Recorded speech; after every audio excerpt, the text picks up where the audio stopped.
ప్రయత్నం చేస్తా ఉన్నాను. ఓకేనా? నేను ఒకటే కోరుతాను, దయచేసి సరే రాజకీయాలు ఎన్నికలు వచ్చినప్పుడు చేద్దాం, కానీ రాష్ట్ర ప్రయోజనాలు కాపాడే విషయంలో అధికార పక్షం ప్రతిపక్షం అనేటువంటి భేదాభిప్రాయం లేకుండా మనము అందరం కలిసి ఈ రాష్ట్ర హక్కుల్ని కాపాడాల్సిన బాధ్యత ఉంటుంది. తెలంగాణ ఉద్యమం పుట్టిందే నీళ్ళ నుంచి. ప్రొఫెసర్ జయశంకర్ గారు ఆనాడు తెలంగాణ ఉద్యమ ట్యాగ్ లైనే నీళ్లు, నిధులు, నియామకాలుగా చేశారు. సరే, మేము ఇంతకాలం పాలనలో ఉన్నప్పుడు ఈ రాష్ట్ర ప్రయోజనాలు కాపాడడానికి శక్తి వంచన లేకుండా బీఆర్ఎస్ పార్టీ ప్రయత్నం చేసింది. నిన్న నేను పొద్దున్నే పత్రికల్లో చూస్తే కొన్ని వార్తలు వచ్చినాయి. నెలలోగా ఉమ్మడి ప్రాజెక్టు కృష్ణా బోర్డు చేతికి అని కేఆర్ఎంబీకి అప్పచెప్తే శ్రీశైలంలో కరెంటు ఉత్పత్తి పరిస్థితి ఏం కావాలి మనం అని ఇంకొక పత్రిక రాసింది. మరి దీని ఫలితంగా ఏపీకి లాభం, తెలంగాణకు నష్టం జరిగే ఛాన్స్ అని కూడా పత్రికలు తమ కథనాలు రాశారు. అంతేకాకుండా ఇంకొక పత్రిక అయితే కృష్ణా జలాల హక్కుల పరిరక్షణలో ఫలించిన సీఎం జగన్ కృషి, అంటే ఆంధ్రప్రదేశ్కి మేలు జరుగుతూ ఉంది, అంటే తెలంగాణకు నష్టం జరుగుతుందని కదా అని అక్కడ ఆంధ్రప్రదేశ్కి అనుకూలంగా ఈ నిర్ణయాలు జరుగుతున్నాయని చెప్పి కూడా ఇంకొక పత్రిక రాశారు. ఇట్లా చాలా కథనాలు పత్రికల్లో వస్తూ ఉన్నాయి. ఈ విషయం ఏంటి? ఈరోజు ఉమ్మడి ప్రాజెక్టులన్నింటినీ కూడా కేఆర్ఎంబీకి అప్పచెప్పడానికి నిన్నగాక మొన్న ఢిల్లీలో జరిగినటువంటి సమావేశంలో ఒప్పుకున్నారని, ఈ ప్రాజెక్టులన్నీ కేఆర్ఎంబీ పరిధిలోకి పోతున్నాయని చెప్పి వార్తలు వచ్చాయి.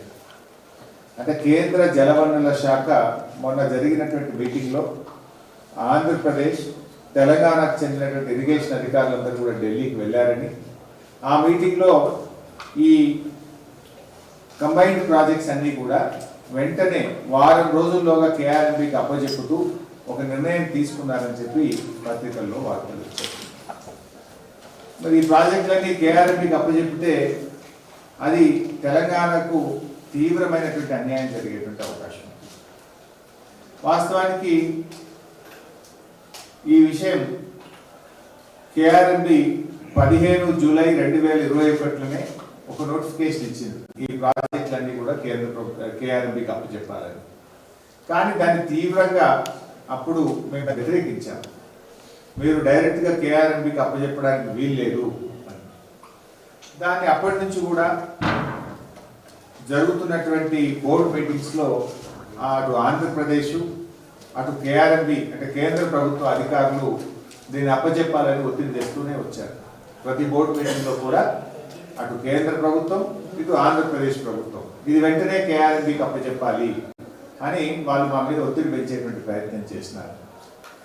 కానీ ఆ రోజు మనం చాలా స్పష్టంగా చెప్పాము, ఇట్లా మేము ఏకపక్షంగా అప్పచెప్పడానికి సిద్ధంగా లేము. మా తెలంగాణ ప్రయోజనాలను కాపాడుతూ మాకు తెలంగాణకు న్యాయబద్ధంగా రావాల్సినటువంటి హక్కులను మాకు అందజేసిన తర్వాతనే మేము ఒప్పుకుంటాం తప్ప అప్పటిదాకా ఒప్పుకునే ప్రశ్నే లేదని చెప్పి కూడా మనం గతంలో స్పష్టం చేశాం. గతంలో కొన్ని డిమాండ్స్ కూడా పెట్టాం. మనం కేంద్ర ప్రభుత్వం ముందు ఏం పెట్టినామంటే, ఇది బోర్డుకు అప్పచెప్పాలంటే ముందు ఆపరేషన్ మాన్యువల్ ఫైనల్ చేయండి, ఈ ప్రాజెక్టులను ఎలా నడుపుతారు. ఆపరేషన్ మాన్యువల్ లేకుండా ప్రాజెక్టులన్నీ కేంద్ర ప్రభుత్వానికి అప్పచెప్తే రేపు అడ్డుకునే పరిస్థితి వస్తుంది. దీనివల్ల జరిగే నష్టాలు నేను ఎక్స్ప్లెయిన్ చేస్తాను మీకు నేను. కానీ ఆ రోజు మేము ఎందుకు అప్పచెప్పలేదు? కేంద్ర ప్రభుత్వం ముందు కొన్ని డిమాండ్ పెట్టాం కేఆర్ఎంబీ మీటింగ్లో. మీరు ముందు first of all operation manual final చేయండి, నంబర్ 1.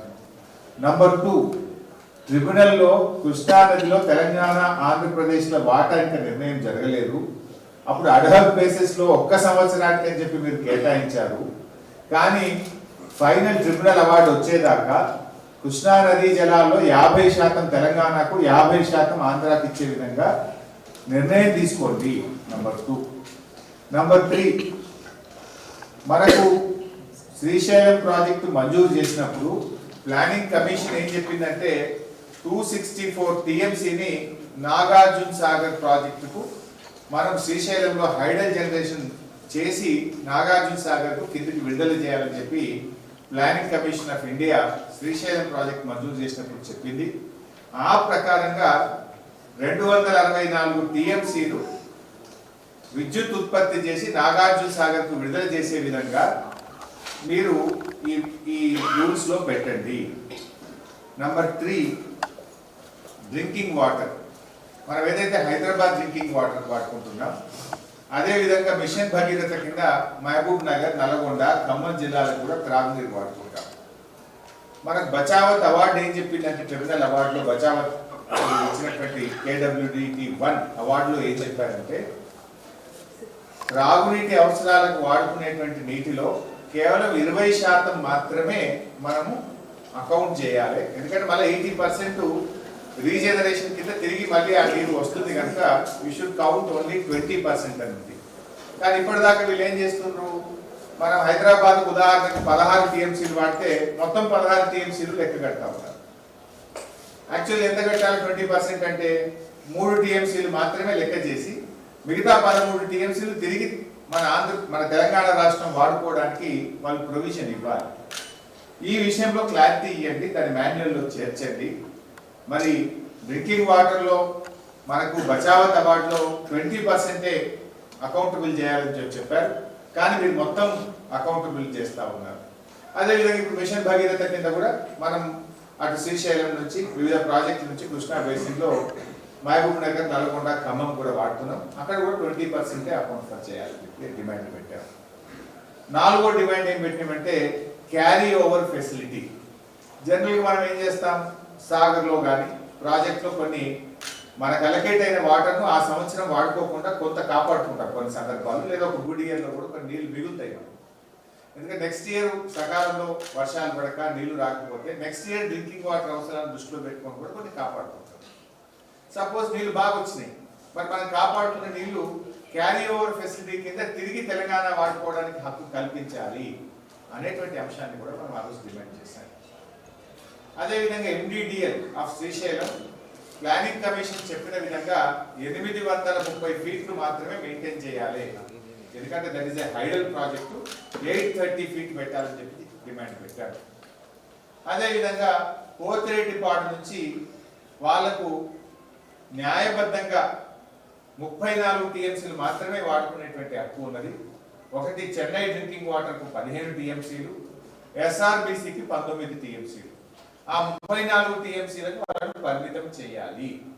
ఇవన్నీ డిమాండ్ అప్పుడు తెలంగాణ ప్రభుత్వం, అప్పటి తెలంగాణ ప్రభుత్వం KRMB ముందు పెట్టి ఇవన్నీ మీరు ఒప్పుకుంటేనే ఈ డ్రాఫ్ట్ నోటిఫికేషన్ మేము అంగీకరిస్తాం, లేకపోతే మేము ప్రాజెక్టులు మీకు అప్పచెప్పము, ఎట్టి పరిస్థితుల్లో మేము అప్పచెప్పడానికి సిద్ధంగా లేము అని మనం తీవ్రంగా అపోజ్ చేస్తూ వచ్చాం.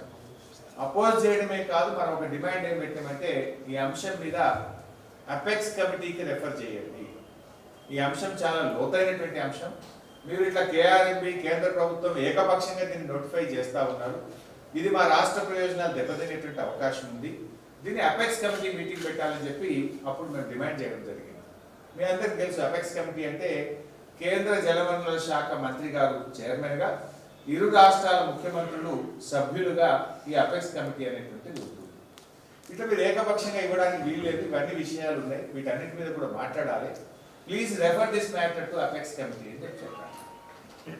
మన ఏపీ రీఆర్గనైజేషన్ యాక్ట్లో ఏముందంటే ఈ నదీ జలాల పంపిణీ విషయంలో ఏదైనా భిన్న అభిప్రాయాలు వచ్చినప్పుడు ఆ సమస్యను కృష్ణా రివర్ మేనేజ్మెంట్ బోర్డు కానీ జలవనరుల శాఖ తేల్చినప్పుడు ఆ అంశాన్ని అపెక్స్ కమిటీకి రెఫర్ చేయాలి. So that we made the demand. కానీ ఈ రోజు వీళ్ళు ఏం చేస్తున్నారు, ఢిల్లీకి పోయి మంచిదని ఒప్పుకున్నారని వారం రోజుల లోపల ఇవన్నీ KRMBకి అప్పచెప్తున్నారు అన్నట్టుగా వార్తలు వస్తా ఉన్నాయి. మరి ఇవన్నీ పరిస్థితి ఏం కావాలి? మీరు ఒకవైపు ఏం చెప్తున్నారు, జాతీయ ప్రాజెక్టు తెస్తామని చెప్తే మొన్న ఢిల్లీకి పోయి కదా, జాతీయ ప్రాజెక్టు తెస్తామని ఢిల్లీకి పోయి ఉన్న ప్రాజెక్టులను ఢిల్లీకి అప్పచెప్పే ప్రయత్నం చేస్తున్నట్టు కనపడతాం.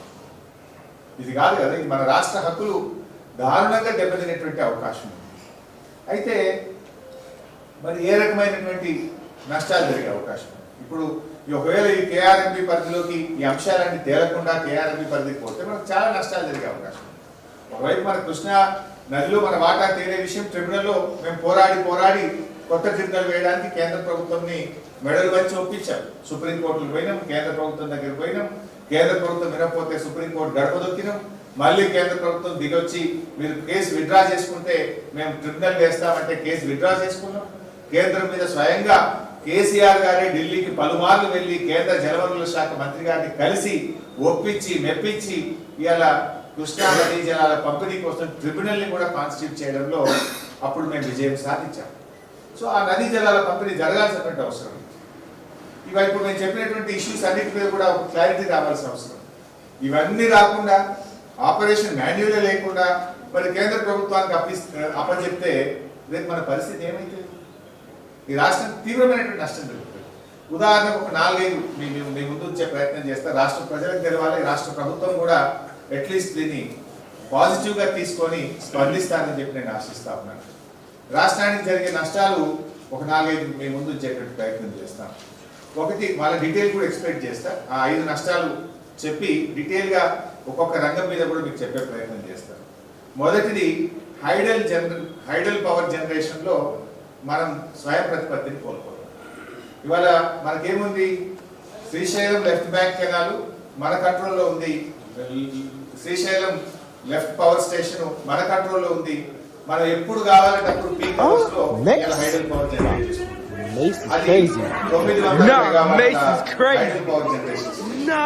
సో అది ఉండడం వల్ల మనకి ఎంత కంఫర్ట్ వచ్చిందంటే ఎప్పుడంటే అప్పుడు పీక్ అవర్స్ లో ఉదయం పూట సాయంత్రం పూట హైడల్ పవర్ జనరేట్ చేసుకుంటాం. నార్మల్ ఏమైతుంది పైసా కరెంట్ ఒకవేళ థర్మల్ పవర్ ఉత్పత్తి చేయాలంటే 10 గంటల సమయం పడుతుంది, 10 hours టైం పడుతుంది. Of course I will explain the detail. ఒకటి హైడల్ పవర్ జనరేషన్ లో మనము ఈ రాష్ట్ర ప్రభుత్వం హక్కును కోల్పోతుంది, మనకు తీవ్రమైనటువంటి నష్టం జరుగుతుంది. రెండవది సాగర్ ఆయకట్టు దెబ్బతినేటువంటి అవకాశం ఉంటుంది. మనకు Nagarjuna Sagar left bank canal కింద దాదాపు 5 లక్షల ఎకరాలు మనకు ఆయకట్టు ఉన్నది. రేపు వాళ్ళు శ్రీశైలం నుంచి అటే నీళ్లు తీసుకపోతే మన సాగర్ ఆయకట్టు దెబ్బతింటుంది. రెండు. మూడవది డ్రింకింగ్ వాటర్ హైదరాబాద్కు మన మహబూబ్ నగర్ నల్గొండకు త్రాగునీటి విషయంలో సమస్యలు తలెత్తేటువంటి అవకాశం ఉంటుంది. నాలుగవది on going projects like Palamuru ఎత్తిపోతల పథకం, డిండి లిఫ్ట్ ఇరిగేషన్ పథకం, ఎస్ఎల్బిసి ఈ ప్రాజెక్టుల నిర్మాణం మీద కూడా ప్రభావం పడుతుంది. ఇప్పుడు ఏమంటున్నారు వాళ్ళంటే ఆ రూల్స్లో వాళ్ళు కేఆర్ఎంబి రూల్స్ ఏం పెట్టిందంటే మీరు ఈ ప్రాజెక్టులు ముందుకు పోవాలంటే ముందు కేఆర్ఎంబికి పర్మిషన్ తీసుకోండి, సెంట్రల్ వాటర్ కమిషన్ పర్మిషన్ తీసుకోండి, అపెక్స్ కమిటీ పర్మిషన్ కూడా తీసుకున్నాకనే ఈ ప్రాజెక్టులు మీరు పూర్తి చేయొచ్చు, ఈ ప్రాజెక్టుల నుంచి నీళ్లను వాడుకోవచ్చు అంటున్నారు. రేపు ఆ ప్రాజెక్టులు పరిస్థితి ప్రశ్నార్థకమయ్యే ప్రమాదం ఉంటుంది కదా. 5వ పాయింట్, భవిష్యత్తులో కృష్ణానది పరివాహక ప్రాంతంలో మీరు కొత్తగా ఏ ప్రాజెక్టు ప్రారంభించాలన్నా కేఆర్ఎంబి అనుమతి లేకుండా మీరు చేయడానికి వీలు ఉండదు. మరి ఇప్పుడు మొత్తం అధికారం కేంద్ర ప్రభుత్వ చేతిలో పెడితే రేపు అడుక్కోవాల్సినటువంటి పరిస్థితి వస్తుంది. మన రక్షణలు ఒకవైపు చూడకుండా, మన హక్కులను ఒకవైపు చూడకుండా మీరు అసలు ఢిల్లీకి పోయింది ఆయన ఎట్లా ఒప్పుకొని వచ్చింది మాకు అర్థమవుతలేదు. ఇది నాకైతే ఆశ్చర్యంగా ఉన్నది. మీరు పత్రికల్లో చూస్తే జగన్ విజయం సాధించి ఉండని, వీళ్ళు ఒప్పుకొని వచ్చిందని, వారం రోజుల లోపలనే ఇవన్నీ పోతున్నాయని ఇలా కథనాలు వస్తూ ఉంటే మొన్న వచ్చినాయి ఇవన్నీ. నిన్న ఎవరైనా ఖండిస్తారేమో, ప్రభుత్వం నుంచి ఏమైనా అఫీషియల్ స్టేట్మెంట్ ఇస్తారేమో అని చూసిన, ఎవరు మాట్లాడతలేదు. అంటే ఇది మీరు పూర్తిగా రాష్ట్ర ప్రయోజనాలను ఇలా మర్చిపోతూ ఉన్నారు, తాకట్టు పెట్టేటువంటి పరిస్థితి కనబడతా ఉంది. అయితే ఈ 5 పాయింట్లను నేను కొంచెం డీటెయిల్గా కూడా మీకు చెప్తా, దయచేసి జర్నలిస్టులతో కూడా మనవి ఏంటంటే ఇది రాష్ట్ర ప్రయోజనాలు, భవిష్యత్ తరాల ప్రయోజనాలు కనుక మీరు కూడా దీన్ని కొంచెం జాగ్రత్తగా దీన్ని మరి దృష్టికి, ప్రజల దృష్టికి, ఇటు ప్రభుత్వం దృష్టికి కూడా తీసుకుపోవాలని కూడా నా మనవి. ముఖ్యంగా ఇవాళ first point power generation. Power జనరేషన్లో మనకు 3 పోతున్నాయి ఇవాళ. ఒకటి శ్రీశైలం లెఫ్ట్ పవర్ హౌస్, అది 900 మెగావాట్లు. రెండవది Nagarjuna Sagar main power house, అది 815 మెగావాట్లు. మూడవది నాగార్జున సాగర్ ఎడమ కాలువ మీద ఉన్నటువంటి పవర్ హౌస్ 60 మెగావాట్లు. ఈ 3 కలిపితే 1775 మెగావాట్ల 3 పవర్ హౌజులు మీ చేతుల్లో నుంచి కేంద్ర ప్రభుత్వం చేతుల్లోకి పోతాయి. అంటే ఇలా మనం అడుక్కునే పరిస్థితి వస్తుంది రేపు. అసలు రేపు మీకు ఎంత ఇబ్బంది అవుతుంది, పవర్ మేనేజ్మెంట్ ఎంత ఇబ్బంది అవుతుంది మీరు ఏమైనా ఆలోచిస్తుండ్రా? ఇప్పటిదాకా మేము ఎప్పుడంటే అప్పుడు ఒక సెకండ్లో స్టార్ట్ అవుతుంది. హైడల్ పవర్ గొప్పతనం ఏంటంటే with in a second you can start. అదే థర్మల్ పవర్ స్టార్ట్ చేయాలంటే 10 గంటల సమయం పడుతుంది. మీకు ఇన్ని యూనిట్లో కరెంట్ కావాలి, ఇన్ని మెగావాట్లు కావాలంటే అది మీరు స్టార్ట్ చేసిన 10 గంటల తర్వాత థర్మల్ పవర్ మీకు అందుబాటులోకి వస్తుంది. Hydel power fraction of seconds, few minutes. అలాంటి ఒక గొప్ప అవకాశం తెలంగాణ కోల్పోతుంది. రేపు ఏమవుతుంది, మీకు గ్రిడ్ కొలాప్స్ అవుతుంది. ఇలా మనం గ్రిడ్ను మేనేజ్ చేస్తున్నాం అద్భుతంగా. మనము ఎక్కడ కూడా గ్రిడ్ మీద ఓవర్లోడ్ కాగానే ఆ పీక్ అవర్స్లో హైడల్ పవర్ జనరేట్ చేస్తున్నాం. గ్రిడ్ను జాగ్రత్తగా తెలంగాణ ప్రభుత్వం గత 9.5 ఏళ్ళుగా మేనేజ్ చేస్తూ వచ్చింది. దానివల్ల ఏమవుతుంది, రేపు భవిష్యత్తులో ఏమవుతుంది, మీరు పీక్ అవర్స్లో కరెంట్ కావాలంటే కేఆర్ఎంబీకి దరఖాస్తు పెట్టాలి, వాళ్ళు అనుమతి ఇవ్వాలి, నువ్వు స్టార్ట్ చేయాలి. వాడు ఎప్పుడు అనుమతి ఇవ్వాలి, నువ్వు ఎప్పుడు స్టార్ట్ చేయాలి. అప్పట్లో గ్రిడ్ కొలాప్స్ అయిపోతుంది. లేదా అధిక ధరకు నువ్వు బయట కరెంటు కొనాల్సి వస్తుంది. అది సాధ్యమయ్యే పనేనా? అంటే దీని మీద మీరు ఎందుకు ఆలోచించలేకపోతున్నారని నేను రాష్ట్ర ప్రభుత్వాన్ని అడుగుతా ఉన్నా. సో దాదాపు దీని ద్వారా మనకు వచ్చేది ఏంటంటే యావరేజ్ ఇప్పటిదాకా మనం చూస్తే 5,000 మిలియన్ యూనిట్ల కరెంటు మనం ఈ హైడల్ పవర్ స్టేషన్ ద్వారా తీసుకుంటా ఉన్నాం. మనకు జనరల్గా హైడల్ పవర్ ఉత్పత్తి కాస్ట్ 2.5 అవుతుంది. అదే థర్మల్ పవర్ బయట కొంటే అండ్ యావరేజ్ ₹5.50 అవుతుంది. అంటే చాలా చీప్గా వచ్చేటువంటి పవరు హైడల్ పవర్. చీప్గా రావడమే కాదు, అత్యవసర పరిస్థితుల్లో ఓవర్లోడ్ అయినప్పుడు గ్రిడ్ కొలాప్స్ కాకుండా వెంటనే దాన్ని స్టార్ట్ చేసే అవకాశం మన చేతుల్లో నుంచి ఇవాళ బీజేపీ ప్రభుత్వం చేతుల, కేంద్ర ప్రభుత్వ చేతిలో పెట్టి రేపు అడుక్కునేటువంటి పరిస్థితి రాష్ట్రానికి వస్తుంది. ఇంకోటి ఉంది, ఇంకొక అడ్వాంటేజ్ కూడా ఉంది, టేల్ పాండ్. మనం ఏం చేసినామంటే టేల్ పాండ్ కట్టుకొని సాగర్ దగ్గర రివర్స్ జనరేషన్ నాన్ పీక్ అవర్స్లో కరెంట్ ఎక్కువ ఉంటుంది. కొన్ని సందర్భాల్లో వాడకం తక్కువ ఉండి కరెంట్ ఎక్కువైతే గ్రిడ్ కొలాప్స్ అవుతుంది, కరెంట్ తక్కువైతే గ్రిడ్ కొలాప్స్ అవుతుంది. కరెంట్ ఎక్కువ ఉన్నప్పుడు ఏం చేస్తున్నాము, మనం కట్టుకున్న టేల్ పాండ్ ద్వారా రివర్స్ పంప్ చేస్తున్నాం ప్రాజెక్టులోకి. రివర్స్ పంప్ చేసి మళ్ళీ అవసరం ఉన్నప్పుడు పీక్ అవర్స్లో కరెంటు ఉత్పత్తి చేసుకుంటున్నాం. కరెంటు ఎక్కువ ఉన్నప్పుడు విద్యుత్తును వాడి టేల్ పాండ్ నీళ్లను ప్రాజెక్టులోకి పంపు చేస్తున్నాం. కరెంటు పీక్ అవర్స్లో అవసరం ఉన్నప్పుడు ప్రాజెక్ట్ నుంచి నీటి విడుదల చేసి కరెంటును ఉత్పత్తి చేస్తూ రాష్ట్రం యొక్క ప్రయోజనాలను ఇంతకాలం కాపాడుతూ వచ్చినాం. రేపు నువ్వు టేల్ పాండ్ నడపాలన్నా, పవర్ జనరేషన్ ప్లాంట్ నడపాలన్నా కేఆర్ఎంబీకి, కేంద్ర ప్రభుత్వానికి దరఖాస్తులు పెట్టుకొని వాళ్ళ చుట్టూ తిరగాల్సినటువంటి పరిస్థితి ఏర్పడుతుంది. ఇలా వాస్తవానికి టెయిల్ పాండ్ నుంచి మన ప్రభుత్వం వచ్చిన తర్వాత ఇప్పటికీ దాదాపు 300 టీఎంసీలు రివర్స్ పంపింగ్ చేసినాం. గత 10 ఏళ్లలో బీఆర్ఎస్ ప్రభుత్వం టెయిల్ పాండ్ ద్వారా ఇటు 300 టీఎంసీలు మనం రివర్స్ పంపింగ్ చేసుకొని అద్భుతంగా మన విద్యుత్ వ్యవస్థను చక్కగా మనం నడపగలిగాం. సో రేపు ఏమైతుంది, మీరు ఎట్లా నడపగలుగుతారు? పీక్ అవర్స్లో 1 నిమిషంలో కరెంట్ కావాలి, పీక్ లోడ్ పెరుగుతుంది అంటే గ్రిడ్ కొలాప్స్ అవుతుంది, అయితే పవర్ కట్ చేయాలి లేదా విద్యుత్ ఉత్పత్తి చేయాలి. అంటే రేపు ఏమైతాయి, అప్రకటిత కరెంటు కోతలు వచ్చే ప్రమాదం ఉంటుంది. గ్రిడ్ కొలాప్స్ కావద్దు, గ్రిడ్ ఓవర్లోడ్ అయిందంటే either you have to cut the power or you have to generate the power. Generate చేయాలంటే అది థర్మల్లో ఆ ఫ్లెక్సిబిలిటీ ఉండదు, హైడల్లో మాత్రమే ఆ ఫ్లెక్సిబిలిటీ ఉంటుంది. Tomorrow will lose that opportunity. ఇది బేసికల్లీ విద్యుత్ విషయంలో తెలంగాణకు అన్యాయం జరుగుతుంది.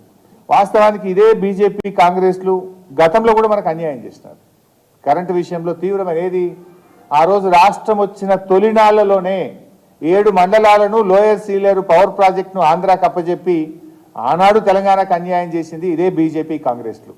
బీజేపీ బిల్లు పెట్టింది, కాంగ్రెస్ వాళ్ళు మద్దతు ఇస్తే 7 మండలాలు పోయినాయి, లోయర్ సీలేరు పవర్ ప్రాజెక్టు పోయింది. ఆ రోజు కూడా తెలంగాణ ప్రయోజనాలను కాపాడడం కోసం పోరాటం చేసింది ఇదే బీఆర్ఎస్ పార్టీ. ఆనాడు కేసీఆర్ గారు ముఖ్యమంత్రిగా నామినేట్ అయి ఇంకా పదవీ బాధ్యతలు చేపట్టక ముందే తెలంగాణ బంద్కు పిలుపునిచ్చిండ్రు. ఆ రోజు ఈ బిల్లును అపోజ్ చేసిన మేము పార్లమెంట్లో ఆ రోజు గట్టిగా కేంద్ర ప్రభుత్వం మీద ఒత్తిడి తెచ్చే ప్రయత్నం చేసినాం. కానీ 2 జాతీయ పార్టీలు కలిసి తెలంగాణకు తీవ్రమైనటువంటి అన్యాయం చేసినారు. ఆనాడు ఈ లోయర్ సీలేరు పవర్ ప్రాజెక్ట్ చాలా పెద్ద ప్రాజెక్ట్, అది 460 మెగావాట్ల పవర్ వస్తుంది. ఈ దేశంలోనే one of the best hydel project. ఎందుకంటే నార్మల్గా పిఎల్ఎఫ్ హైడల్ ప్రాజెక్ట్స్లో 40% ఉంటే lower Sileru 60-70% plant load factor ఉన్నటువంటిది. అంటే 250 రోజులు అక్కడ జల విద్యుత్ ఉత్పత్తి జరుగుతుంది. అంత గొప్ప ప్రాజెక్టును అప్పనంగా ఈ రెండు జాతీయ పార్టీలు ఈ బీజేపీ కాంగ్రెస్ కలిసి తీసుకుపోయి దాన్ని ఆంధ్రప్రదేశ్కి అప్పచెప్పి తెలంగాణ ప్రయోజనాలను ఆ రోజు తెలంగాణ ప్రజల నోట్లో మట్టి కొట్టినాయి ఈ కాంగ్రెస్ బీజేపీ పార్టీలు. ఆనాడు లోయర్ సీలేరును పొడగొట్టిరి, మళ్ళీ ఇప్పుడు ఈ ఉన్న సాగర్ను ఉన్న శ్రీశైలంను లెఫ్ట్ బ్యాంక్ కెనాల్ మీద ఉన్న హైడల్ ప్రాజెక్టును కూడా మళ్ళీ ఢిల్లీ చేతిలో పెట్టి ఇంకొకసారి తెలంగాణకు అన్యాయం చేసే ప్రయత్నం చేయొద్దు, వెంటనే మేల్కొనండి అని చెప్పి నేను రాష్ట్ర ప్రభుత్వాన్ని ఈ సందర్భంగా కోరుతా ఉన్నాను. ఇకపోతే రెండో విషయం ఇందాక మనం మీ దృష్టికి తెచ్చాను, ఆయకట్టు, సాగర్ ఆయకట్టు. ఇదేమో విద్యుత్తులో జరిగే నష్టం చెప్పినాను. రెండోది సాగర్ ఆయకట్టు విషయంలో కూడా మీకు చెప్పాను ఇందాక. ఏమైతుంది వాళ్ళకు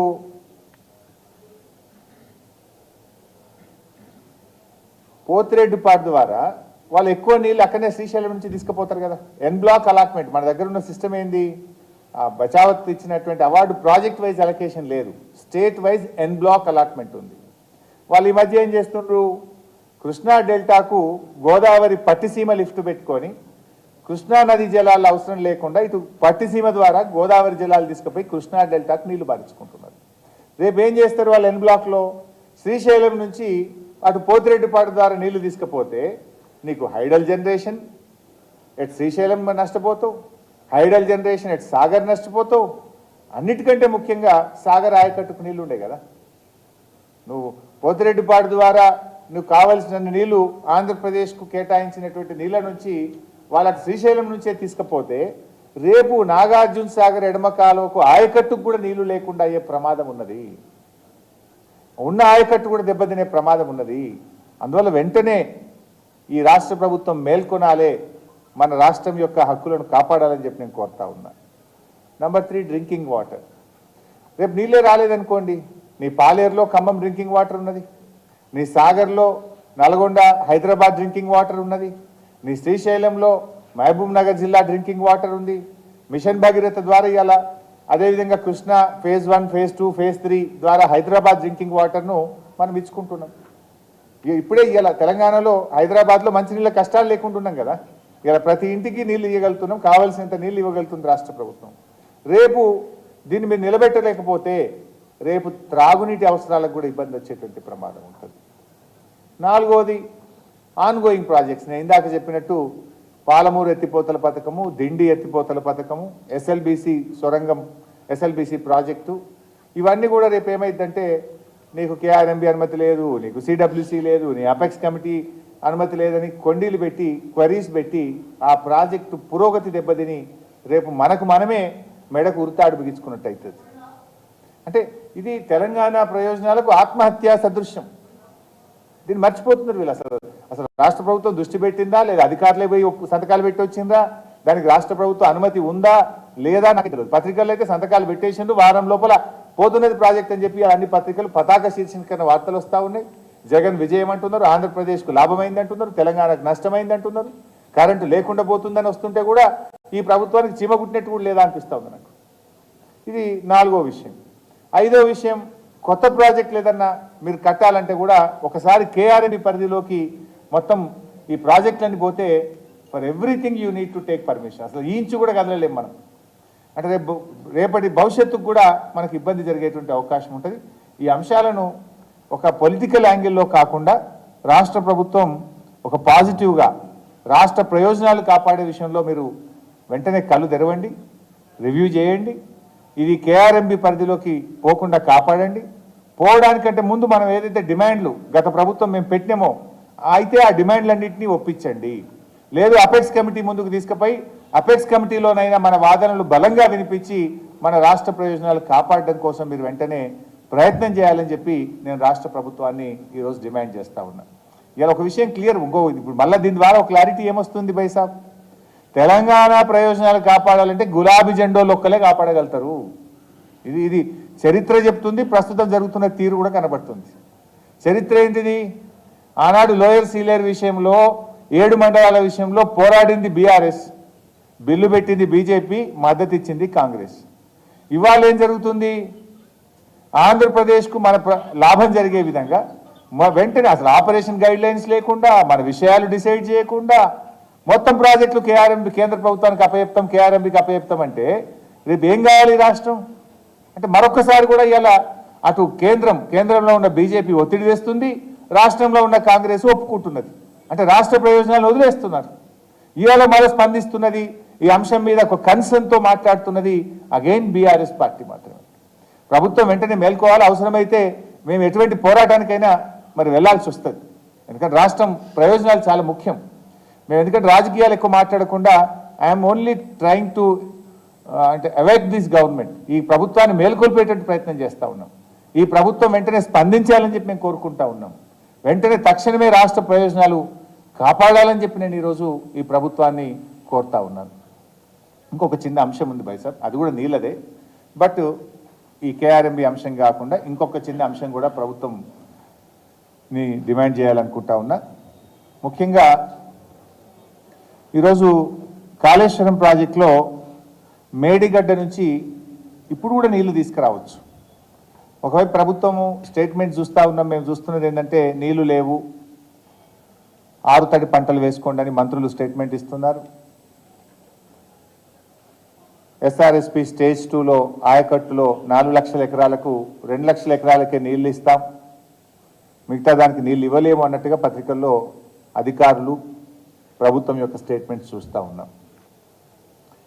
మేడిగడ్డ బ్యారేజు రిపేర్ జరుగుతుండగా కూడా గోదావరి నదిలో ఈరోజు కూడా నాకున్న సమాచారం మేరకు 4 నుంచి 5 వేల క్యూసెక్కులు ప్రవాహం ఉన్నది.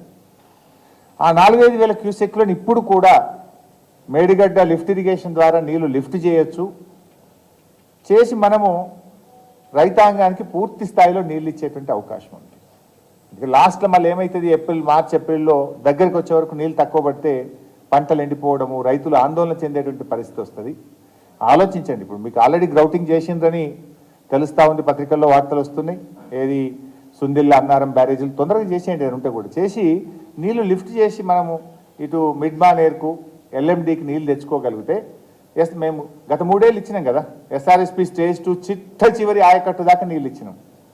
ఒకప్పుడు ఎస్ఆర్ఎస్పి స్టేజ్ 2 కాలువల్లో సర్కారు తుమ్మలు మొలిచినాయి, కానీ మేము నిండుగా నీళ్లు గత 3 ఏళ్ళు ఇచ్చి చూపించాం. చివరికి ఎట్లాంటి స్థితి వచ్చిందంటే, సార్ వరికోత మిషన్లు దిగుతలేవు, నీళ్లు బంద్ చేయండి, నీళ్లు జాలిగా బంద్ చేయండి అనేదాకా కూడా నీళ్ళు ఇచ్చినటువంటి పరిస్థితి. సో దయచేసి మీరు కూడా రివ్యూ చేయండి. ఇప్పుడు కూడా మేడిగడ్డలో నదిలో ప్రవాహం ఉంది, మేడిగడ్డ దగ్గర గోదావరి నదిలో ప్రవాహం ఉంది. ఆ నీళ్ళని ఎన్ని వీలైతే అన్ని లిఫ్ట్ చేసి మరి రైతాంగానికి నీళ్లు అందించేటువంటి ప్రయత్నం చేయండి. ఎంతసేపు మా మీద బురద జల్లాలి చల్లండి, దానికి మేము సమాధానం చెప్తాం, దానికి ఏం భయపడేది లేదు.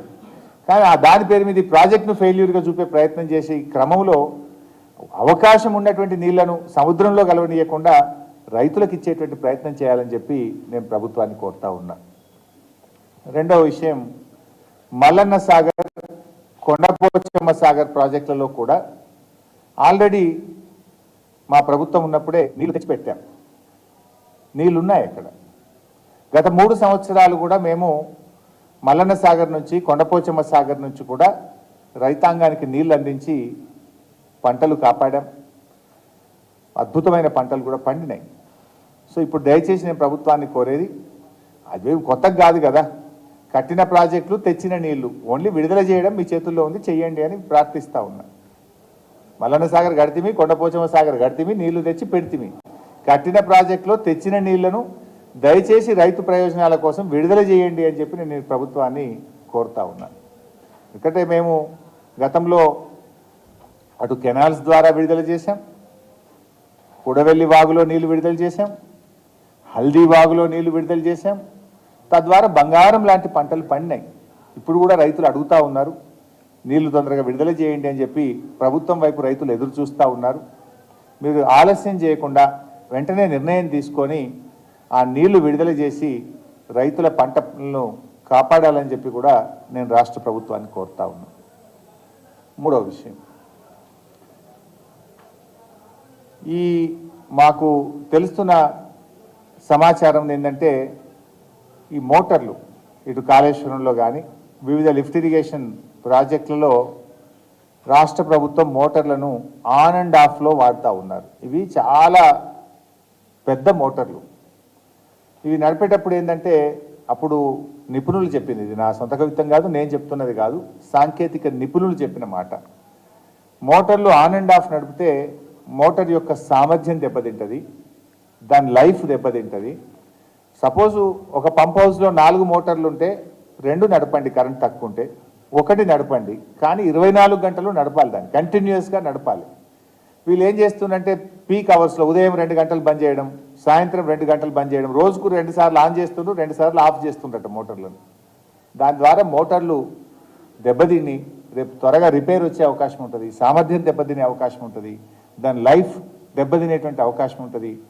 దయచేసి నిపుణులను అడగండి, దాని ఎక్స్పర్ట్స్ ఉంటారు, నిపుణులను అడగండి.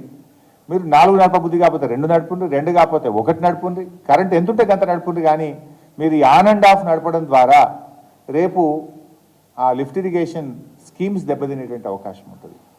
దాని మీద కూడా రివ్యూ చేసి దయచేసి నిపుణుల సలహాలు తీసుకొని ఈ ఆన్ అండ్ ఆఫ్ సిస్టమ్ కాకుండా పూర్తి స్థాయిలో నడిపిన మోటార్లను నడపాలి. అంటే 24 గంటలు నడపాలి. నడిపితే ఇప్పుడు 4 మోటార్లు స్టార్ట్ చేస్తుండ్రు, పొద్దున 2 గంటలు బంద్ చేస్తుండ్రు, సాయంత్రం 4 గంటలు బంద్ చేస్తుండ్రు. ఆన్ ఆఫ్ చేసినప్పుడు ఏమైందంటే అవి దెబ్బతింటాయి. ఇది నాకు అప్పుడు నిపుణులు చెప్పిందే మీకు చెప్తున్నా. లేదు, మీరు కూడా నిపుణులను పిలిచి, సాంకేతిక నిపుణులను పిలవండి, ఎక్స్పర్ట్స్ని పిలిచి తెలుసుకొని చెయ్యండి. కానీ రేపు దెబ్బతిన్నాక ఇది రాష్ట్రం దెబ్బతింటారు, రేపు పంటలు దెబ్బతింటాయి, రేపు రైతులు దెబ్బతింటారు. కనుక నాకున్నటువంటి సమాచారాన్ని నేను రాష్ట్ర ప్రభుత్వం దృష్టికి తీసుకొచ్చేటువంటి ప్రయత్నం చేస్తూ ఉన్నాను.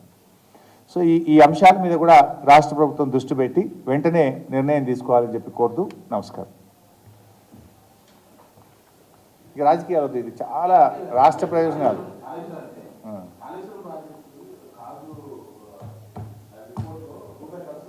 రేపు అడుగు బాస్ అన్నీ చెప్తావు. నువ్వు ఇంత మంచి రేపు భవిష్యత్ తరాల సమస్య పోతుంది, నువ్వు అదే హెడ్డింగ్ పెడతావు బాస్. నువ్వు నాకేంటంటే నేనేం విమర్శలు కూడా ఎక్కువ చేయలేదు. నాకున్నటువంటి అనుభవము, నాకున్నటువంటి సమాచారం ద్వారా ఈ రాష్ట్ర ప్రభుత్వాన్ని తట్టిలేపే ప్రయత్నం చేస్తూ ఉన్నా, మేల్కొల్పే ప్రయత్నం చేస్తూ ఉన్నా. తక్షణమే స్పందించాలని నేను రైతుల పక్షాన తెలంగాణ ఉద్యమకారుని కదా, ఆ రోజు మేము జైళ్ళల్లో పడ్డాము, అరెస్ట్లు అయినాం, దెబ్బలు తిన్నాం తెలంగాణ కోసం. తెలంగాణ ఉద్యమం ఆ స్ఫూర్తిని నీళ్ళ కోసం, అది ఎక్కడ రాష్ట్ర ప్రయోజనాలు దెబ్బతిని మేము ఏంటంటే రాజకీయాలు వేరు, గెలవచ్చు ఓడొచ్చు, కానీ రాష్ట్ర ప్రయోజనాలు దెబ్బతింటే మాత్రం బీఆర్ఎస్ పార్టీ అంగీకరించదు. We will never compromise on state resources, రాష్ట్రం యొక్క హక్కుల విషయంలో. Thank you.